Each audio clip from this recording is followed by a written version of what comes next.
네, 여러분 안녕하십니까. 장원급제 소관직 공무원 한국사 기초반 2강을 시작하도록 하겠습니다. 지난 시간에 이어서 17쪽에 있는 단군과 고조선부터 정리하도록 하죠. 자, 이 단군과 고조선과 관련해서 이제 고조선의 일단 위치를 여러분 좀 기억을 하시면 좋겠습니다. 거기 지도가 보이는데요. 우리가 이제 고조선은 우리가 앞에서도 봤지만 초창기 군장의 단계와 그 다음에 왕이라고 칭하는 단계로 크게 나눌 수가 있거든요. 그래서 보통 그 군장의 단계를 우리는 전기 고조선이라고 하고 그 다음에 그 왕이라고 칭하는 건 후기 고조선이라고 했을 때 전기 고조선은 대략 만주 지역에 있었던 걸로 이게 거의 정설화되고 있는데 후기 고조선이 이제 이동을 해서 중심지가 이동을 해서 한반도 지역으로 왔다. 뭐 이렇게 정리하는 것이 일단 여러분이 생각해야 될 기본적 내용입니다. 거기 뭐 고조선 위치에 대한 설 여러 가지 써놨는데 이거 뭐 중요한 게 아니고요. 3번의 중심지 이동설이 요새 많이 받아들여지고 있어요. 전기 고조선 요동에 있었는데 후기에 대동강역으로 이동했다. 이게 핵심이 되겠습니다. 자, 그걸 염두에다 두고서 18쪽으로 가죠. 고조선의 발전입니다. 요령지방을 중심으로 성장했다. 그래서 대동강역까지 세력범위 넓혔다. 어쨌든 이동을 하니까 이제 그런 식으로 이제 간 건데, 오른쪽에 보시면 그 지도가 보이죠. 그래서 고조선에 관한 세력 범위를 우리가 해놨는데, 물론 그 산동반도라든가 이런 데 표시를 해놨지만, 그렇다고 해서 여기가 고조선 영역이다 이 얘기는 아니고요.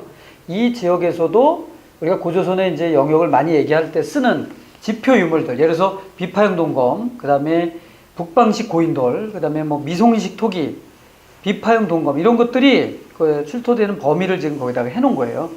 물론 그게 한두 개 나왔다 그래서 고조선 영토다 이렇게 볼 수는 없지만 어쨌든 지금 거기 지도에 보면은 야우허강이잖아요. 그 야우허강을 요하라고 하는데 바로 그 지역을 요령지방이라고 그러거든요.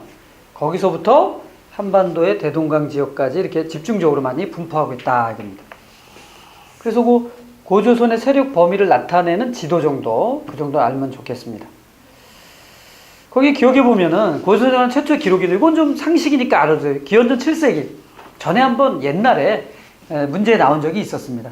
기원전 7세기에 중국 제나라에서 편찬된 관자라고 하는 책에 최초로 기록이 되어 있어요. 고조선에 관한 기록이. 뭐 그 이후에 이제 아까도 말씀드린 사마천 사기에 조선열전이 있고요. 한서에는 조선전에도 기록이 되어 있습니다. 관자는 여러분도 잘 알고 있을 거예요. 공부 좀 하신 분들은 관포지교라고 아세요? 관중과 포수간의 그 얘기가 그 관중 그 사람의 저서가 관자예요. 그러니까 거기에 고조선에서 물건을 사온다는 조항이 들어가요. 그 짤막한 그 있어서 이게 최초다. 기원전 7세기 정도 적어도 그때 고조선이 있었다는 걸 알 수 있습니다. 그 다음에 기원전 한 4세기 요하를 경계로 중국 영과 대리발 정도 성장했다. 중국의 연이라고 하는 나라는 진시황이 삼국통일하기 이전에 전국을 나누던 7개의 국가 중에 하나입니다. 그래서 이 만주 지역에 있었던 국가, 이제 그 나라를 연이라고 하는데, 그래서 나중에 우리 조선시대에 중국의 사신, 청나라 때 사신을 갈 때 북경을 연경이라고 불렀잖아요. 연행사라고 하는데, 그게 바로 이 지역에 연나라가 있었기 때문에 북경 지역을 그래서 이제 그 만주 지역까지거든요. 이걸 이제 연나라가 있었기 때문에 연경이란 말을 쓰는 거거든요. 연나라의 수도인 북경 뭐 이렇게 하는 건데 어쨌든 그 나라인 연과 대립했다. 그런데 이제 기원전 3세기에 연나라 장수 진계라는 사람의 침입을 받아서 약해졌고요. 아마 이 무렵의 수도가 요하 유역에서 대동강 지역으로 이동한 것으로 보입니다. 3천여리를 빼앗겼다, 2천여리를 빼앗겼다 기록이 나오는데요. 자, 근데 여러분이 하나 꼭 오해하지 말아야 될 것은 삼국사기는 우리나라에서 가장 오래된 역사서인데 그 삼국사기에는 고조선에 관한 기록이 전혀 없습니다. 물론 삼국유사에는 고조선에 관한 기록이 있죠. 하지만 삼국사기에는 없고 따라서 지금 여기서 소개하고 있는 기록들은 다 중국 기록에 의존하고 있다. 이렇게 보시면 되겠어요. 거기 동그라미 3번 기원전 3세기 부왕, 준왕 등 왕권을 형성합니다. 그 뭐 박사, 대부, 상, 대군, 뭐 장군, 비왕 이런 관직들이 있는데 정확한 그 관직의 특징은 알 수가 없죠. 자, 그래서 요 시기 고조선이 그러니까 발전하다가 기원전 3세기에 연나라의 침입을 받아서 약해졌다. 이게 이제 핵심이 되겠어요. 그리고 그때쯤이면 왕이라고 칭하는 사람들이 등장한다. 뿐만 아니라 우리 지난 시간에도 얘기를 드렸습니다만은 지배와 지배 피지배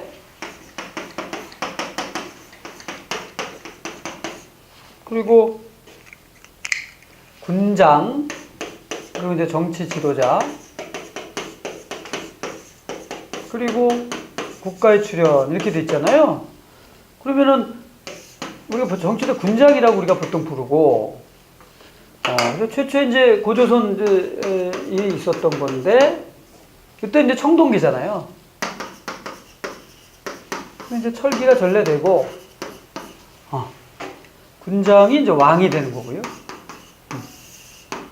고조선은 더욱더 발전을 하게 되는데 그 사이에 요령을 중심으로 하다가 세력이 약화됐다. 뭐 그렇게 정리하면 되겠어요. 그러면 바로 그렇게 이렇게 국가가 발전할 때 많이 나오는 게 이제 신화죠. 단군 신화 같은 것이 이제 만들어졌을 것이다. 그래서 단군의 건국 이야기 밑에 보고 있는데요. 뭐 건국 이야기 자체를 뭐 가지고 이렇게 분석하는 문제 옛날에는 있었습니다만 요새는 안 나오지만 그래도 거기 이제 기억해 보면 환인의 아들 환웅이 인간 세상을 다스리고자 했다. 그러면 그 밑에 뭐라고 해석했어? 선민사상이라고 우리가 해석을 했고 디귿번에 보면 곡식, 수명, 질병, 형별, 선악 등 360가지 일을 주관했다. 그리고 밑에 보면 지배계급이 형벌과 선악을 주관하는 계급사회, 즉 지배와 피지배가 형성됐다는 걸 우리가 볼 수 있고 그 다음에 니을번에 보면 인간을 널리 이롭게 했다. 바로 이 구절 때문에 밑에 니을 설명을 홍익인간이란 말이 나오잖아요. 이건 인본주의, 인간을 근본으로 여긴다 라는 그런 개념이 되겠습니다. 그래서 민본주의와는 다르죠. 민본주의는 여러분 헷갈리지 마세요. 그건 유학에서 얘기하는 왕의 입장에서 백성을 기본으로 여긴다는 건데 그게 아니고 인간을 기본으로 여기는 오늘날의 사상과도 일맥상통하는 거죠. 그래서 홍익인간이란 말, 뭐 홍대 다니는 사람은 홍익인간이라고 한다고 하는데 그런 건 아니고요. 그 다음에 토테미즘과 관련해서 위에 보면은 거기 웅녀와 결혼했다는 거 나오잖아요. 그 웅녀는 이제 곰이 변한 거니까 신석기 시대의 토테미즘의 흔적이 남아 있고 곰 토템과 그 다음에 호랑이 토템의 부족들 중에 누가 중심 세력이 됐다? 곰 토템 세력이 중심이 되었다라는 걸 보여주는 거죠.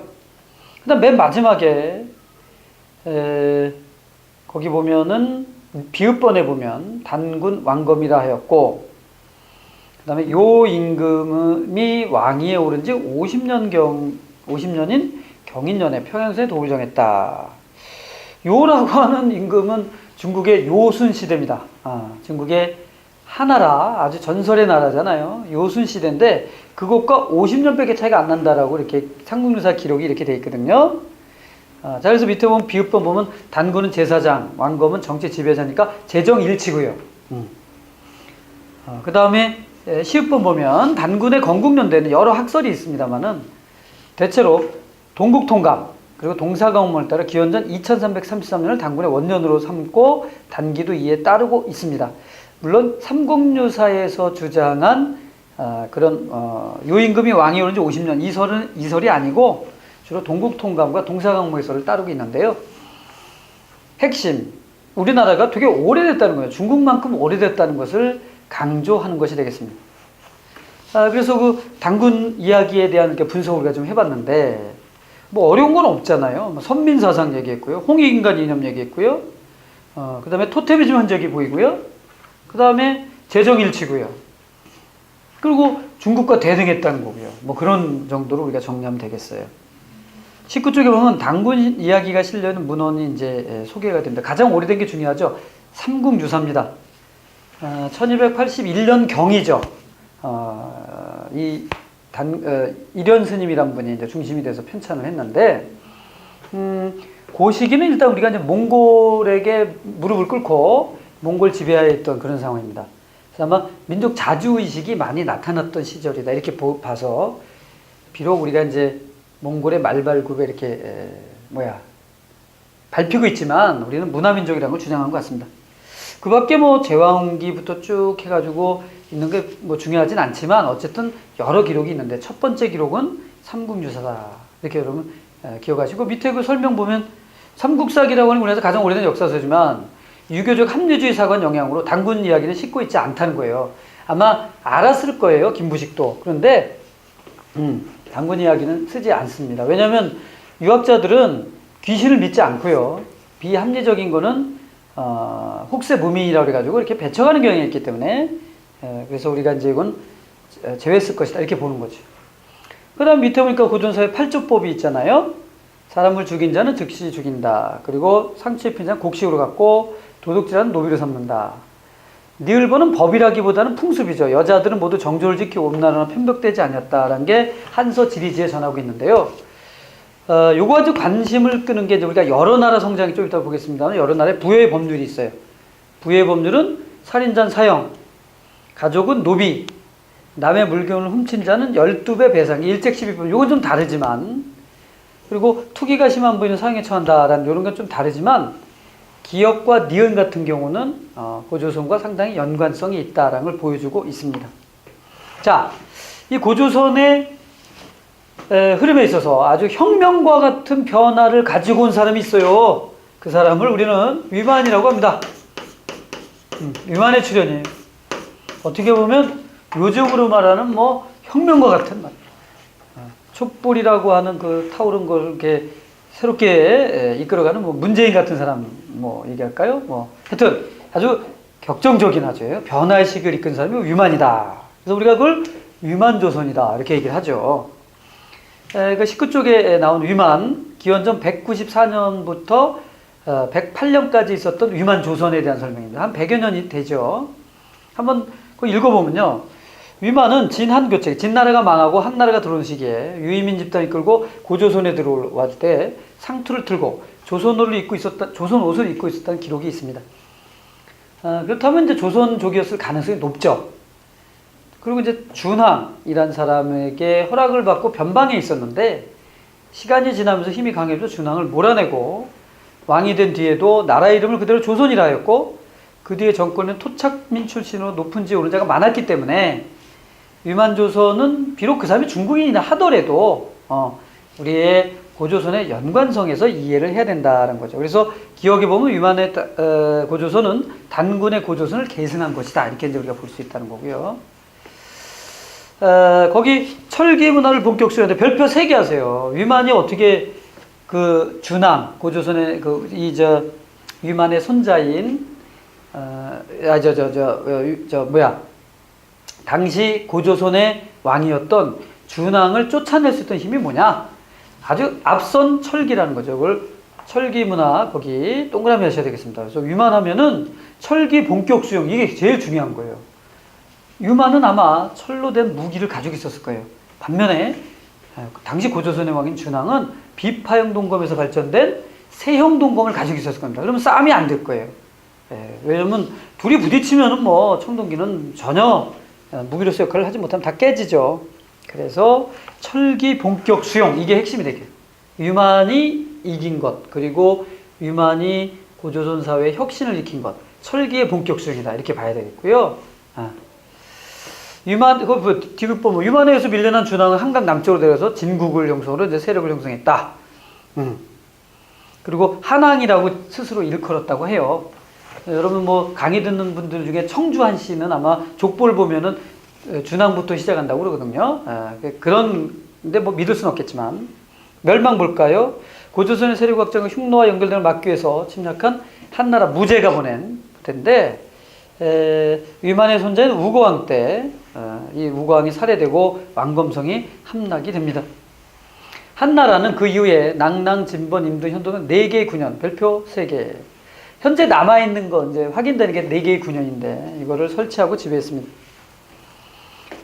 이들을 축출하기 위한 노력이 계속되다가 고구려 미천왕 때 중국세를 한반도 완전히 몰아내죠. 그러니까 그것이 이제 이 한사군의 위치가 한반도냐 아니면 뭐 만주냐 그래서 논란이 많으니까 그거는 뭐 우리가 지금 여기서 논할 게 아니고 중요한 거는 고조선을 멸망시키고 그건 역사 팩트니까요. 중국은 9년을 설치해서 직접 지방관을 파견해서 다스렸다는 거예요. 그 위치는 어디에 대해서인지 지금 논란이 되고 있습니다만은 근데 이제 우리나라 사람들은 끈질기게 거기에 저항을 해서 거의 한 400년 동안 저항을 해가지고 그 사군 중에 하나인 마지막으로 있던 뭐 낭랑 그다음에 뭐 대방을 완전히 이제 섬멸했다는 기록이 나오니까 그때까지는 이제 중국의 그 9년에 영향을 받았다 이렇게 볼 수 있는 거죠. 이게 이제 우리나라의 안타까운 면이에요. 왜냐하면 원래는 그렇게 돼가지고 이제 고대 국가로 발전해야 되는데 그런 발전이 깨졌다는 거죠. 그래서 중국이라고 하는 한 나라라고 하는 아주 강력한 고대 국가에게 저항을 했지만 그걸 벽을 넘지 못했다. 따라서 우리나라의 중앙집권 국가의 형성, 즉 고대 국가의 형성은 상당히 미뤄지게 된다는 거죠. 뭐 제 개인적 의견인데요. 아까 역사가의 의견 얘기했잖아요. 우리나라는 고조선도 사실 중국과 맞서다가 망했습니다. 물론 잘 싸웠어요. 아주 장렬하게 싸웠고 사실 뭐 한나라 군사에서 패했다기보다는 내부적인 동요 때문에 스스로 성문을 열었던 측면이거든요.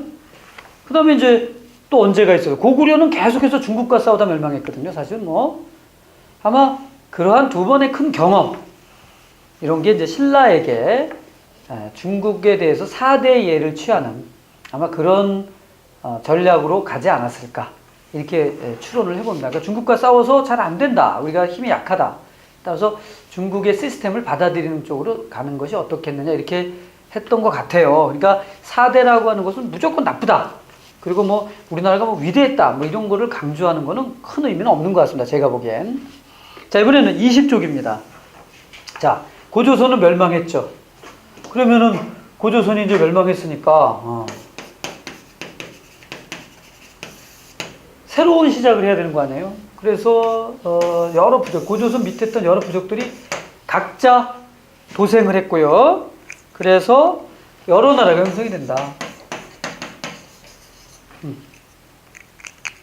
여러 나라 형성. 자, 이렇게 정리하시면 되겠습니다. 오른쪽에 이제 지도가 보이잖아요. 위치 확인 매우 중요합니다. 그래서 여러분 위치 매우 쭉 정리하셔야 되고요.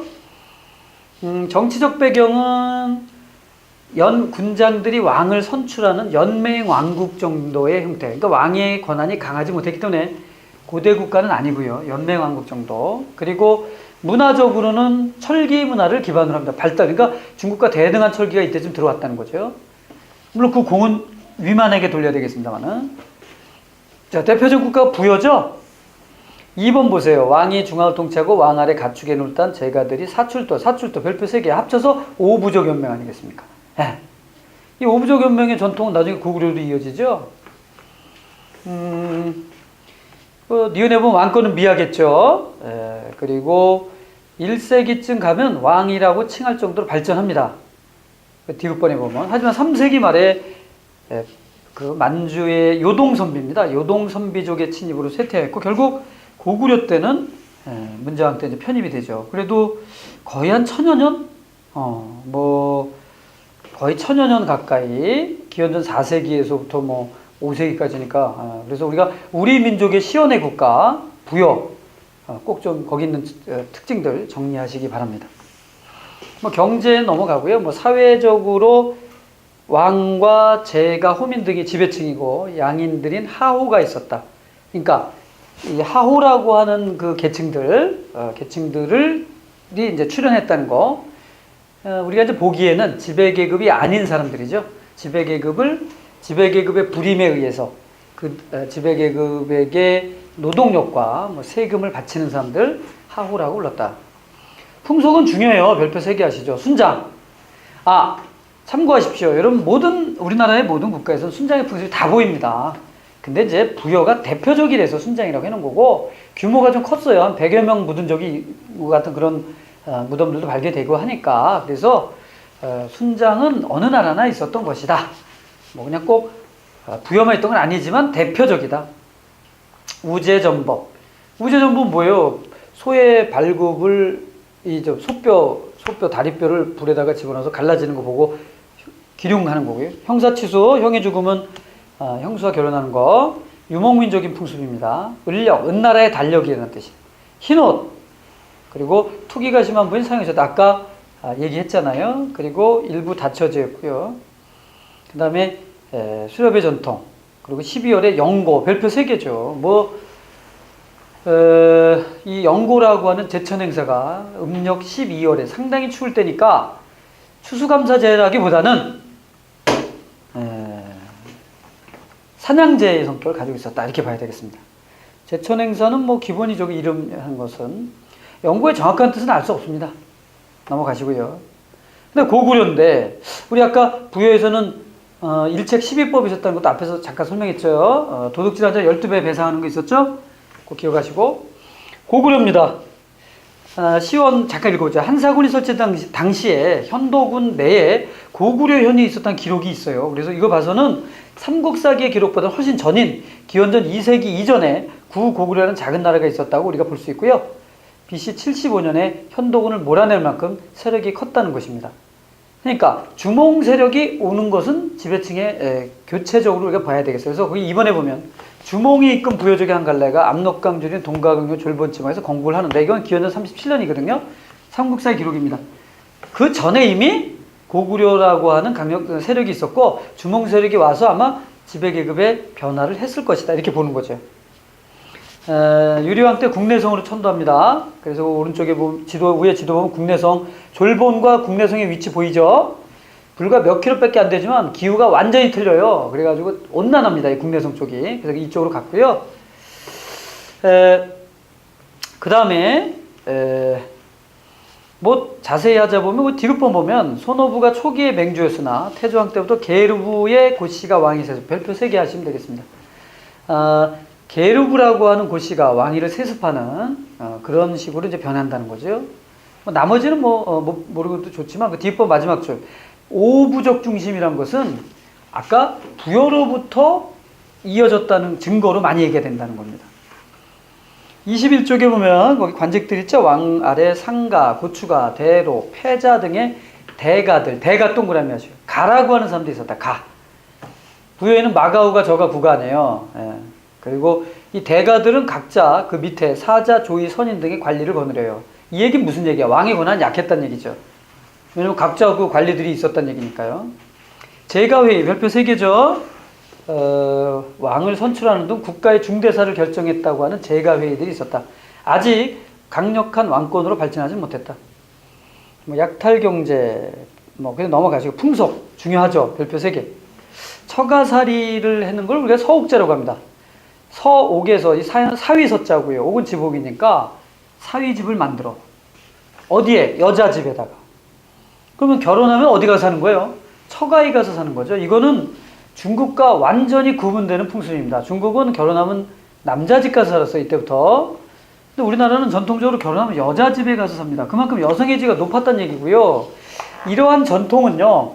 조선 중기까지 이어집니다. 사실. 아무리 유교가 들어오고 해도 잘 변하지 않죠? 조선 중기까지도.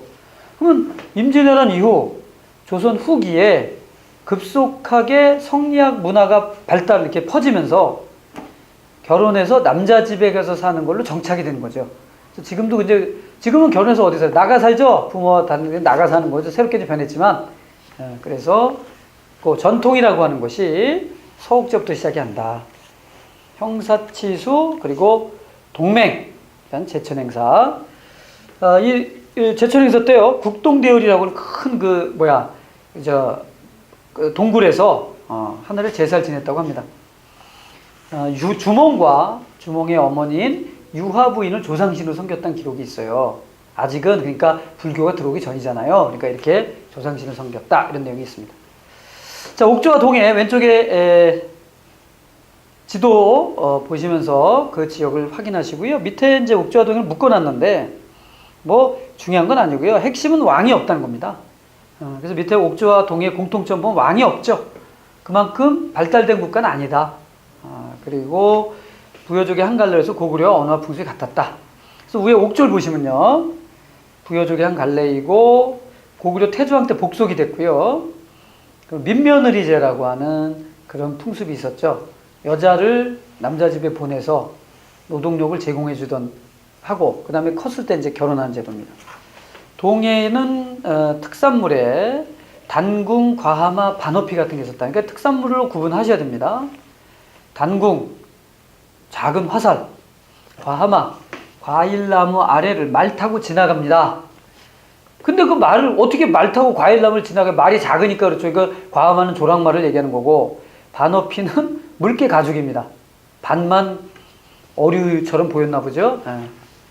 그 다음에 책화라고 하는 풍습, 일정한 지역을 침범하지 않는 거예요. 그래서 만약에 그 부족의 영역을 침범하면 책화에 따라서 배상금 지불해야 되는 말이야. 갚아야 되는 이런 제도가 있었고요. 무천이라는 제천 행사가 10월째에 있었습니다. 그리고 뭐 거기는 안 썼습니다만은 동해는 호랑이를 숭배했다고 해요. 왜냐하면 그 위치를 보면 알다시피 강원도잖아요. 강원도 북쪽 지방. 그래서 호랑이를 숭배했다. 우리나라는 호랑이가 되게 많았었습니다. 일제시대에 포획된 호랑이만 해도 130마리가 넘어요. 그러니까 그 이전에는 뭐 호랑이와 같이 공존하는 나라였다 해도 봐도 과언이 아니죠. 조선시대 기록에 봐도 이 경복궁의 그 북쪽들에 갑자기 호랑이가 들어와서 어슬렁거렸던 기록도 많이 보이고요. 강원도 같은 데의 장계를 보면 1년에 수백 명이 호랑이에 물려 죽었다는 기록이 나와요. 요즘으로 따지면 교통사고 기준이라고 보면 되겠습니다. 동해의 집터 그 사진이 보이죠? 그래서 철자형 집터라고도 부르고 여자형 집터라는데 일부 몰지각한 그 출제자들이 말이죠. 물론 소방직은 아닙니다만은 다른 직렬에서 보면요.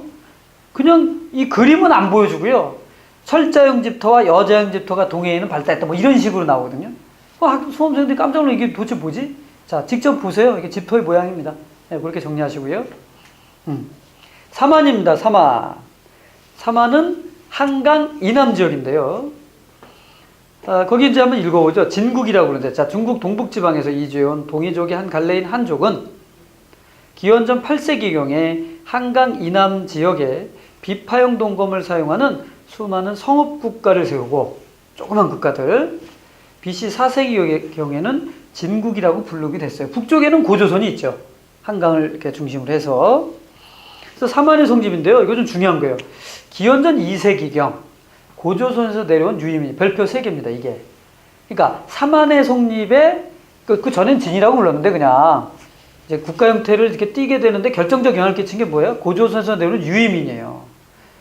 예를 들어서 아까 누가 내려온다 그랬어요? 준왕이 내려온다고 그러지 않았어요? 이런 걸 통해서 우리가 알 수 있는데, 남쪽의 진과 융합으로 발전하면서 마한 54국, 진한 12국, 변한 12개국이 성립이 돼서 사만이 됩니다. 그러니까 사만의 성립에 고조선 유의민의 영향이 컸다. 이게 핵심이 되겠어요. 넘기시죠. 신지, 견지, 읍차, 불해 같은 소군장들이 있었습니다만은 그건 외우지 마시고요. 나중에 외우시고. 근데 마한의 54개국 중에 목지국이라는 국가가 있어요. 요거는 우리가 좀 똑바로 좀 봐야 됩니다. 왜냐하면 목지국 왕이 사만을 대표하는 왕으로 이걸 주도했다라는 기록이 있거든요. 그러니까 이거 좀 봐야 되는데, 목지국 볼까요? 설명 잠깐 보죠. 충청남도 직산 또는 천안 또는 전북 익산에 있던 마한의 소국 중 하나인 목지국이 마한 왕으로 추대되어 사만 전체를 주도했다고 합니다. 백제가 나중에 이제 성장하죠. 백제는 이제 한강유역으로 이제 내려오거든요. 그래서 백제가 성장함에 따라 4세기 근초고왕에게 그 시기에 이제 대부분 병합이 된 걸로 보여지고, 백제에게 익산 지역으로 중심이 내려갔다가 마지막에는 나주 부근에 자리를 잡은 걸로 보이고, 한 6세기까지 존속한 걸로 보이지만 결국에는 이제 백제에게 흡수된 걸로 보여지는 거죠. 이게 목지국이다 이렇게 얘기하는데, 그러니까 목지국이 자라서 백제가 됐다 그럼 틀리는 거예요. 목지국이 있었지만 백제라는 세력에 의해서 세력이 밀려서 이제 남쪽으로 내려갔다가 소멸한다라는 거죠. 근데 이제 여기서 이제 일부 이른바 제야 사학자들이 이들이 일본 열도로 건너가서 외가되었다 이렇게 주장을 하는데요. 거기에 대해서는 현재까지는 뚜렷한 증거가 있지는 않습니다. 그래서 한반도 외 이렇게 얘기를 하는데 가능성은 있어요. 언제나 열려 있는데 현재로서는 단언하기는 힘듭니다. 예. 경제 볼까요? 남쪽 지방이잖아요. 그래서 벼농사가 발달합니다. 그래서 거기 보니까 대표도 김제 벽골제라고 하는 거, 뭐 나중에 쭉 있습니다만은 이런 것들은 저수지죠. 이 시대에 만든 저수지로 우리가 알고 있잖아요. 오래됐고요. 두레의 풍습, 노동력을 공동으로 하는 겁니다. 그 다음에 수린날, 5월제와 계절때 제천 행사 있었고요. 특히 변환의 철, 별표 3개입니다. 위만이 본격적으로 철을 가져온 것도 우리가 기억해야 되겠지만, 변환은 철 생산이 활발해서 낭낭, 외 등의 철을 화폐처럼 수출했다, 이렇게 나오고 있습니다. 네. 그래서 변환의 철은 기억을 하시고요. 그 다음에 거기 보면 만의 풍속 중에 이제 소도라는 게 있어요. 소도, 소대라고도 하죠. 보죠. 천신에게 제사 지낸 사람을 천군이라고 했어요. 그리고 특별한 읍이 있어 소도라고 하는데, 그 천군이 자리하고 있는 곳이죠. 큰 나무를 세우고 방울과 북을 매달아 놓고 귀신을 섬겼다. 죄인이 도망하면 이쪽으로 도망가면 들어가지 못했다는 거죠. 이걸 삼국지 위서 동의전 기록입니다, 이게. 그래서 옆에 설명 보면은 거기 좀 나무에다가 새를 이렇게 올려놓잖아요. 새가 하늘과 우리나라를 연결하는 그런 기준으로 봤다는 거죠. 그래서 만의 풍속, 소도, 소대 신앙 좀 알아두시고, 뭐 거기는 안 나왔습니다만 마을 사람들이 문신을 새겼다는 기록도 있어요. 동의전의 기록에 보면 뭐 그런 것들도 있고. 그러니까 결국 이 내용은 변하지 않는 거니까 계속해서 이게 반복적으로 나오니까 이런 건 여러분이 좀 습득을 해야 돼서, 여기서 나오는 문제는 어떻게 어렵게 변형이 되더라도 해결이 된다, 이런 식으로 접근하셔야 되겠습니다. 자, 초기 철기 시대의 주거지와 무덤 보면요, 땅을 파고 생활하는 초가지붕에 반움집, 토실과 귀틀집을 지고 살았다 했는데요, 반움집, 토실을 별표 3개 하십시오. 그래서 왜 이걸 해야 되냐면, 그 마한의 토실이라고 보이잖아요. 삼국 위서 기록에 의하면 마을 사람들은 땅을 파고 이렇게 살았다고 해요. 근데 땅이 그냥 1층으로만 들어간 게 아니라 그 밑으로 또 들어가고 2층 또 이렇게 계속 사다리를 해가지고 몇 층씩 내려가는 2, 3층의 그런 토시를 짓고 살았다고 합니다.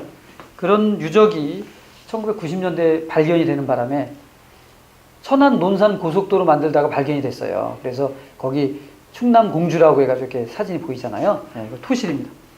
그 다음에 니은에 보니까 고인돌보다 한 단계 지나는 운무덤, 토강묘, 나무널 무덤, 돌널 무덤, 석강묘 등이 있는데요.